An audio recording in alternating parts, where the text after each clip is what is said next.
Hey now, what is up, everybody? My name is Mike Brown, aka Review King MB, and I am a little confused. I'm not gonna lie, because I just got done watching Chucky Season 2, Episode 7, entitled Going to the Chapel. Now, at the end of the last episode, we saw that the good Chucky killed Nadine, threw her out off the not the window, but the top of the church tower there. And that was surprising because I actually thought that maybe this season would end with good Chucky, like somehow Jake and the gang would have the good Chucky, believe that good Chucky was in fact good Chucky, only for us to start to see, like, the cliffhanger of the season would be that good Chucky is starting to turn bad, or that bad Chucky still lives inside good Chucky. I was shocked that they were that quick to reveal that bad Chucky is still living inside of good Chucky. So, the beginning of this episode, we see that they all decide to perform an exorcism on the doll instead, which I'm just like, all right, sure, why not? There is a very interesting scene where Lexi has a breakdown and she basically says what all of us are thinking, right? That we have failed to stop Chucky in killing so many people. And she starts naming character after character, father, mother, this person, that person, now Nadine, like, we suck. And I'm like, yeah, you guys aren't really able to stop a goddamn doll. And she even points out, though, the fact that Jake and Devin might not even like each other anymore. Like, all they do is argue. They're not even acting like a couple. And it wasn't until she said that until I thought, like, yeah, shit. They don't really act like a couple anymore. They do argue all the time, and they're never on the same page, and they always just have different ways of going about and handling Chucky. So I thought, are we getting closer to them breaking up? We find out later on that they're still virgins. So there's that. Although I don't know how old they are. So are they not supposed to still be virgins? I don't know. It's kind of a weird subject. Lexi ends up taking a shitload of pills. I don't even think she knows what drugs she's taking because didn't Chucky give her those pills? Like, is it the same stuff she was taking before that she ran out of, or is it just something that he found around the church? I don't know, but she starts to hallucinate and she sees an angel version of Nadine. I don't suspect that it was actually her as an angel. I think Lexi was hallucinating. But I did like the fact that we got one last scene with Nadine just being a good friend to Lexi. That's what I was liking about the Nadine character, is how much she was there for Lexi, didn't give up on Lexi, and was just trying to lift her up and push her forward. I think Lexi, out of all of the younger characters from the first two seasons, I think Lexi is my favorite character. She's the most three dimensional, she's the most interesting, she's the most layered, and she's the most flawed. And she's probably the best actress out of all the kid actors, if we're being honest. Kyle is still alive, and it was cool to see Kyle reunite with Andy. And it's kind of crazy, just how far back they go. There was a scene at the end of the episode, or close to the end of the episode, where you see that Andy and Kyle, like, just how far they've come. When they were leaving the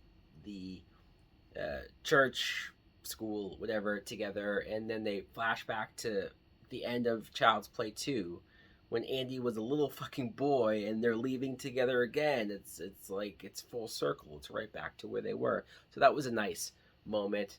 But it was also really cool to see Nika meeting Andy for the first time. I mean, actually Nika, not Chucky possessing Nika. And I say that it was interesting because Andy is obviously the OG. He's the original main character, and he's probably the best main character out of the Child's Play Chucky series. But Nika is my second favorite character in the series ever since the Curse of Chucky, and I like Fiona Durf. I like the actress. I like how she started off being perceived as a weak character in that family and ended up going through the hell that she's gone through. And so to see my two favorite Chucky characters meeting was kind of a cool moment. It was.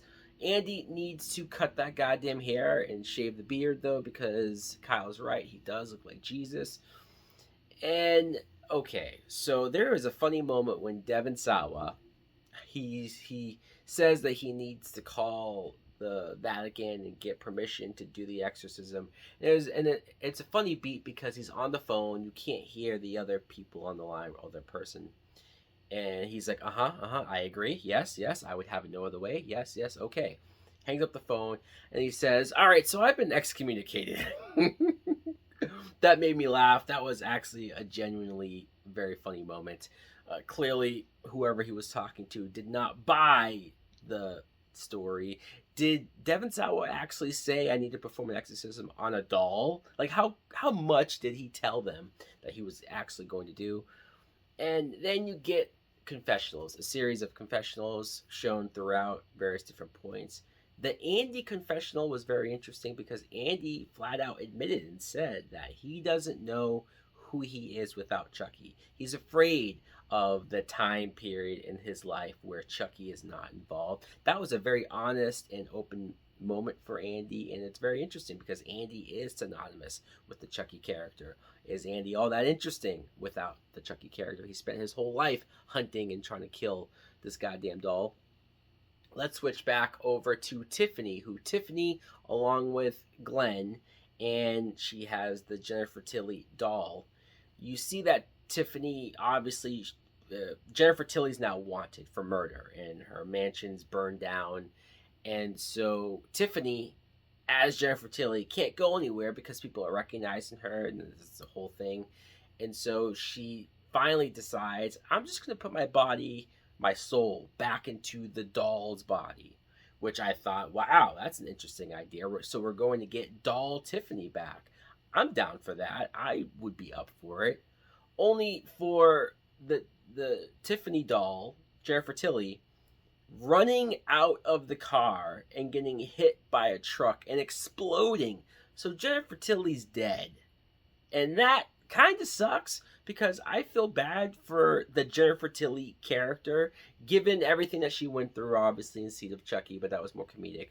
When you contextualize how she's been locked in that cage as a doll for, 15 years or so, if not longer, and that's bad enough.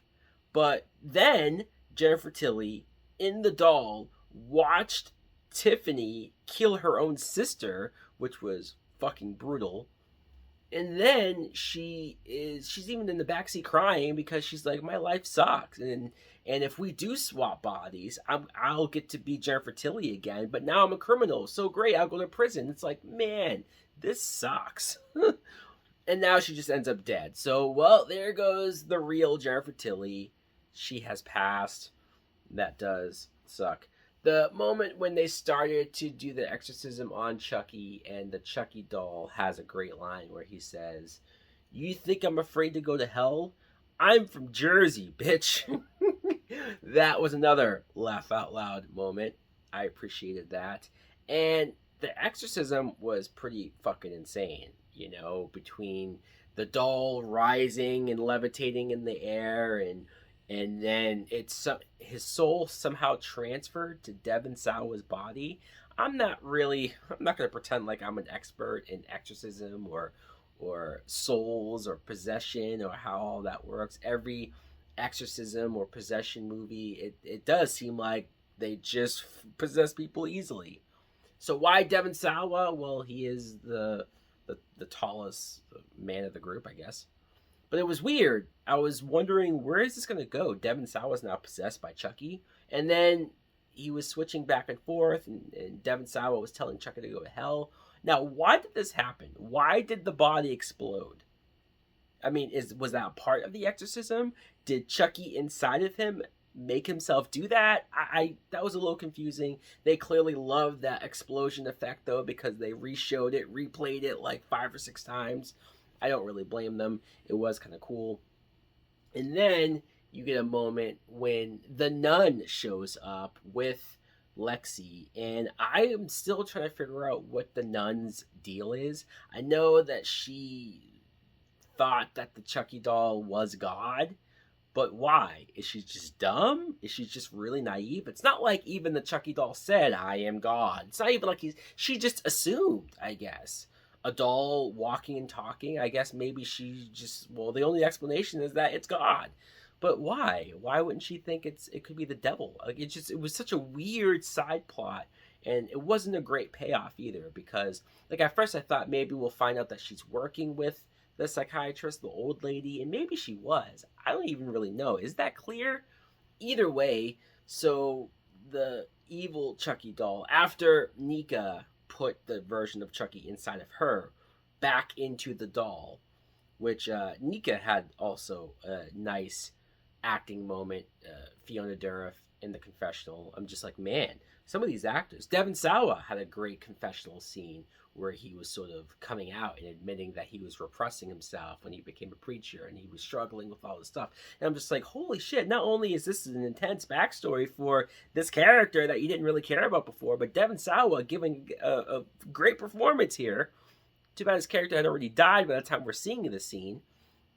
And then the old lady leaves with the Chucky doll. And then Glenda throws the knife and kills the nun. So the nun ended up being completely pointless. I'm like, okay. And then Andy had this badass moment when he just started shooting. And at first, you figure, because it's the second to last episode, you kind of know that's not going to be the end, or at least you think. And Andy just starts shooting wildly, and I'm expecting him to miss. He's going to miss, the old lady's going to take off with the doll, and that'll be the end of the episode, cliffhanger. But no, he shoots the Chucky doll in the mouth. His jaw goes flying off. The old lady drops the doll and runs off, and then Andy just unloads his pistol into Chucky. Just boom, boom, boom, and Chucky. I almost felt bad for Chucky for how he just got shot the fuck up. And because his mouth was gone, he didn't have his one-liners. He wasn't being the usual Chucky self. It was actually kind of a brutal death to him, where he was like choking on his blood and his tongue was sticking out. It was kind of, again, sad. And if this was episode 8, I would believe that, yeah, this is the end, you know? This is the end, friend. And you get a nice kind of quiet moment with Jake, Devin, and Lexi. It kind of feels like the end of their story as well. I mean, I saw the preview for the finale, so they're going to be back there, but it felt like we could be done with them. Even after this season, we could be done with them if this show continues on past season 2. And then we get the moment where Tiffany shows up with Glenn, and Nika, and I don't blame Nika, she says, fuck it, I'm going to kill Tiffany for everything that she's put me through, for the years of being locked up and just everything. Has it been years? Well, it's been a long time. It's been months. And so she takes out the gun and she's like, I'm going to kill you, Tiffany. And Glenn jumps in front of the way, takes the bullet. It's their mom, mind you, kind of. And Nika now feels bad, and then they have to rush Glenn to the hospital. Now, I don't know. I could easily see them killing Glenn because they have Glenda, and I'm not saying, oh, well, with twins, you can just kill one off and it doesn't matter. I'm not saying that. I actually like how different Glenn and Glenda are. I would be sad to see Glenn go because Glenn is not the murderer of the two, but it just seems like they have more ideas and more maybe plans for the Glenda version. And so yeah, I guess we'll have to see what happens there. And then the old lady is driving away and says that we see the confessional that she plans on unleashing Chucky back into the world. And then she starts laughing maniacally, but she kind of sounded like Chucky, or the laugh sounded similar to Chucky. So did she swap? Like, did the soul of Chucky go into her? Ooh, maybe, you know what? Now that I'm thinking this right here, right now. We couldn't hear the Chucky doll talk because Andy shot his mouth off. But what if, like, while she was running away, and this is kind of bullshit, but hey, they'll probably do this, where the old lady swapped souls with the doll. So by the time Andy shot at the Chucky doll, it was really the old lady inside the doll, which is why we couldn't hear her talk, and that was Chucky inside the old lady. And so that explains how, in the finale, the Chucky doll will be back. I think I just solved the case. Anyways, guys, I enjoyed this episode. I did. I can't say that I've liked this season as much as season 1, but I still think it's been solid. I still think, especially this last week's episode and this week's episode, has been a whole lot of crazy shit going on. So you can't complain about that. I had fun. Thanks for watching. Let me know in the comments below what you think of not only this episode, but this season so far.